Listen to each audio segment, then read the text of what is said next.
Los ETFs son una gran invención, pero también se pueden cometer muchos errores. Te mostraré los 10 peores ETFs de los últimos 5 años y en qué fallan. Bienvenidos a Northern Finance. Mi nombre es Alex Black.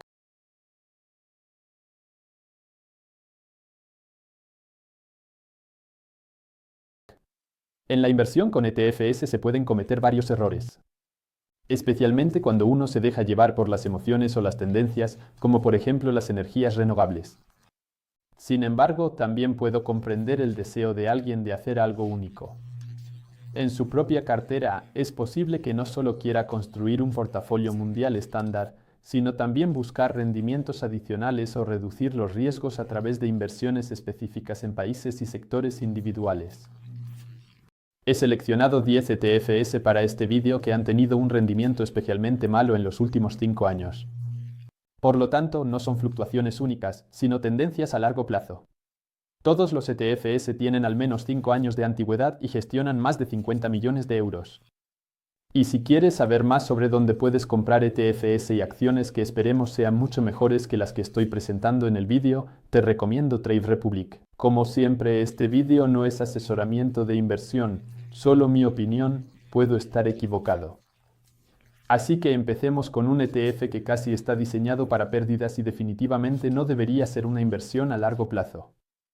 Solo se debe invertir en el ETF con el interesante nombre Luxor SIP 500 VIX Futures si se ve venir el crash justo en la puerta antes que nadie, ya que este ETF solo sube cuando la volatilidad en el mercado estadounidense es alta.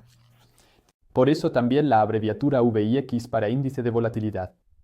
En pocas palabras, este ETF sube cuando los precios caen especialmente fuerte, como ocurrió en la primavera de 2020 al comienzo de la crisis del coronavirus. El precio de 3 euros por acción aumentó drásticamente a más de 12 euros en tan solo un mes. Después el precio se mantuvo en 8 euros antes de caer continuamente, coincidiendo con la recuperación en los mercados bursátiles.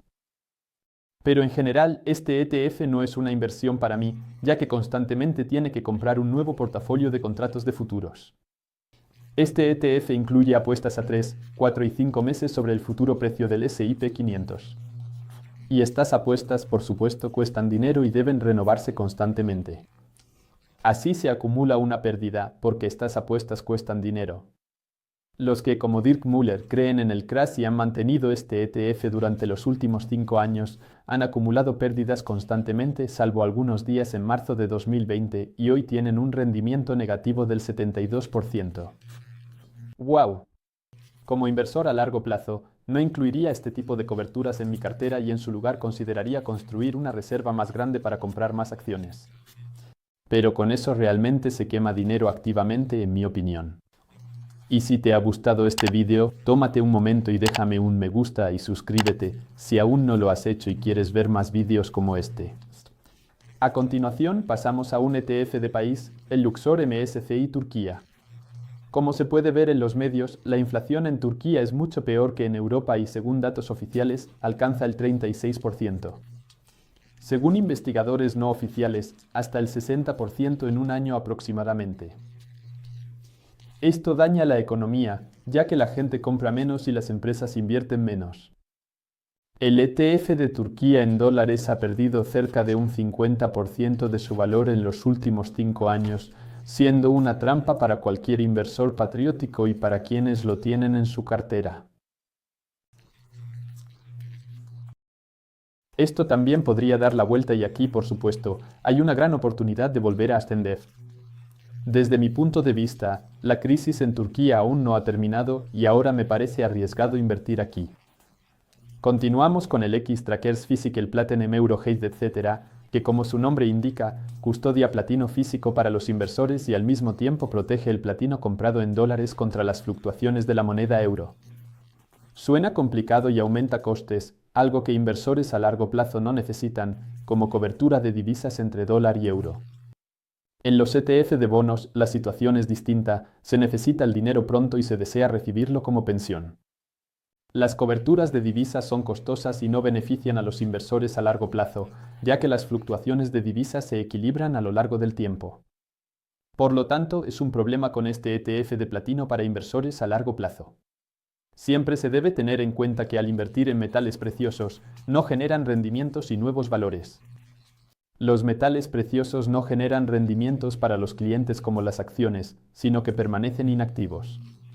Debido a sus limitaciones, no estabilizan tu cartera, sino que incluso pueden desestabilizarla. Por tanto, no invertir demasiado en metales preciosos si se desea hacerlo. Es cierto cuando no solo se apuesta por el oro, sino que se opta por algo más exótico como el platino. La pérdida en 5 años fue del 13%, mientras que el oro aumentó aproximadamente un 40% y el MSCI World un 80%.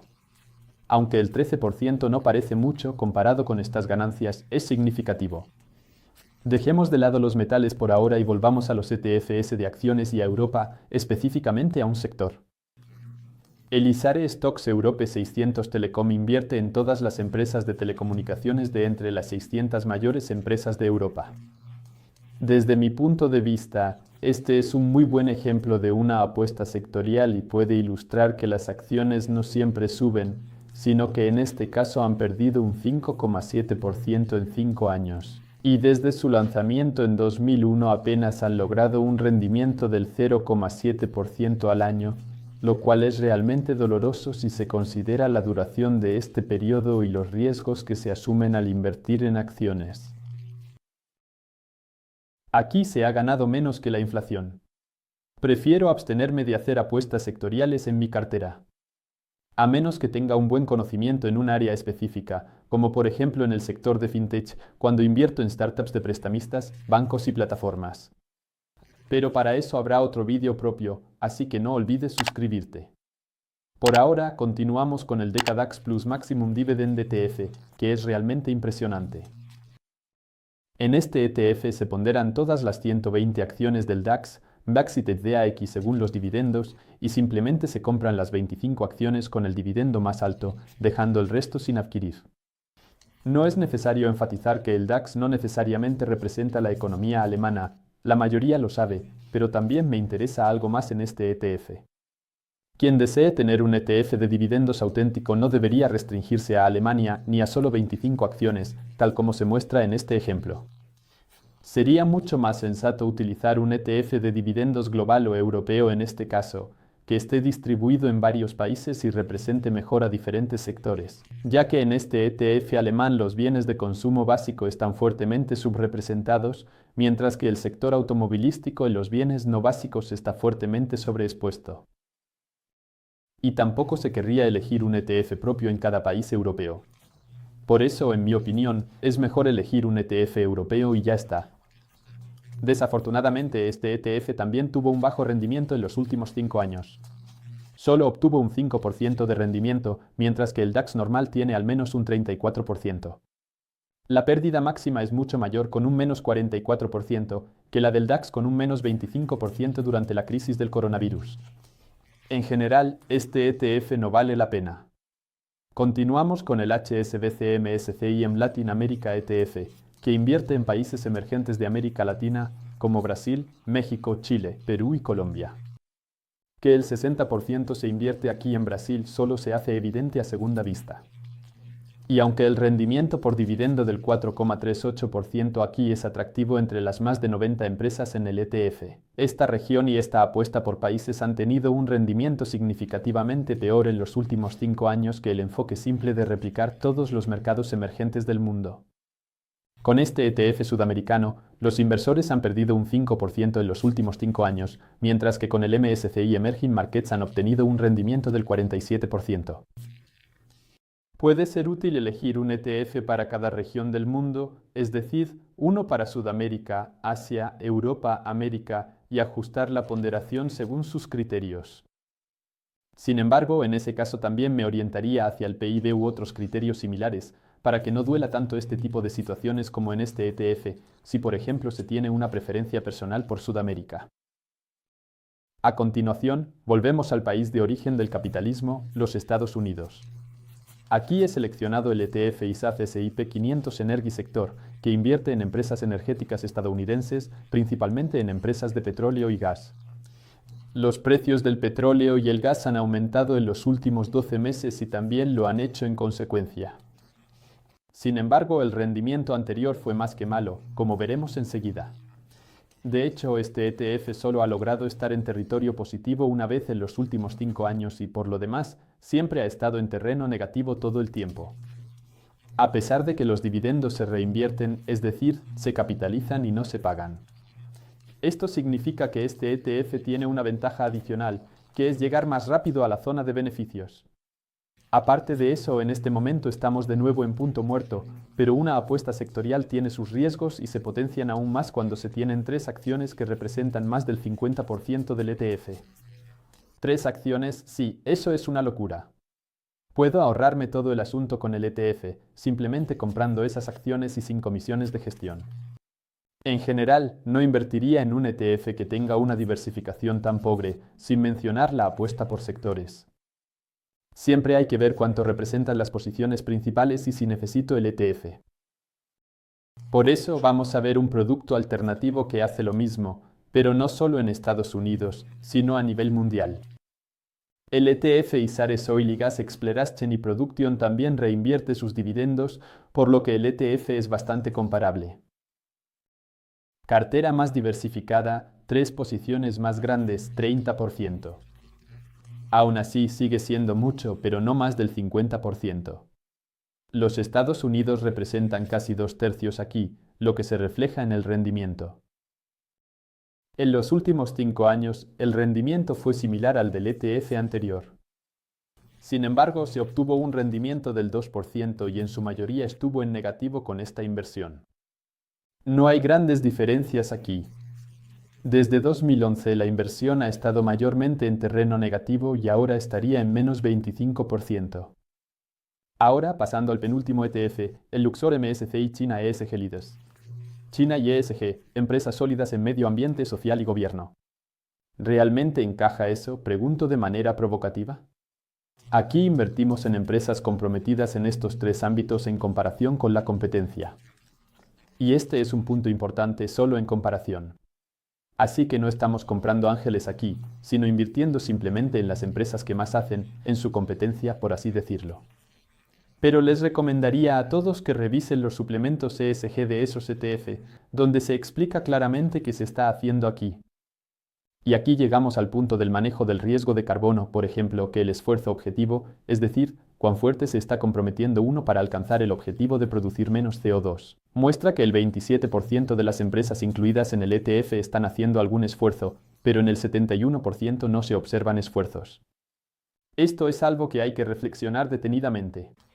Este ETF supuestamente sostenible contiene casi 3/4 partes de empresas que no tienen planes para reducir las emisiones de CO2.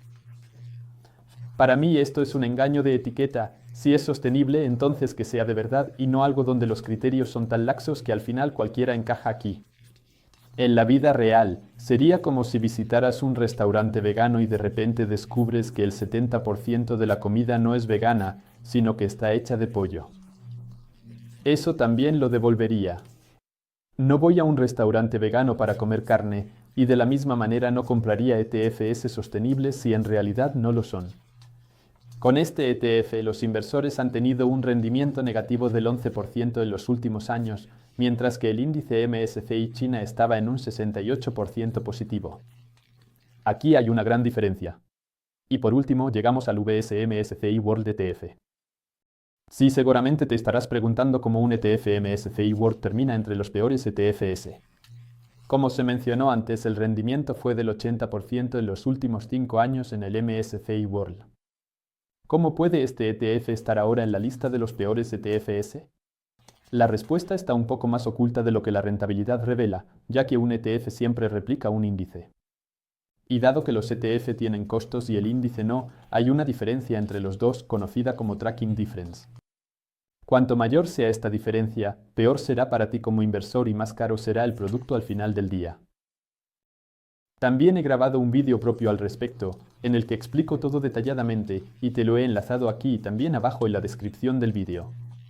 El VSMSCI World tiene exactamente el mismo contenido que sus 17 competidores en esta lista, pero al final del día lo representa de manera deficiente en comparación con el Isares Core MSCI World, que hace un trabajo mucho mejor aquí.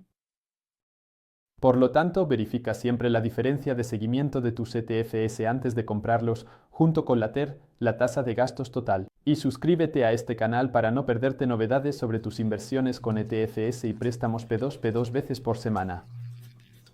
Opina sobre los 10 ETFs en los comentarios. Intercambiemos ideas y te deseo buen rendimiento. Hasta luego.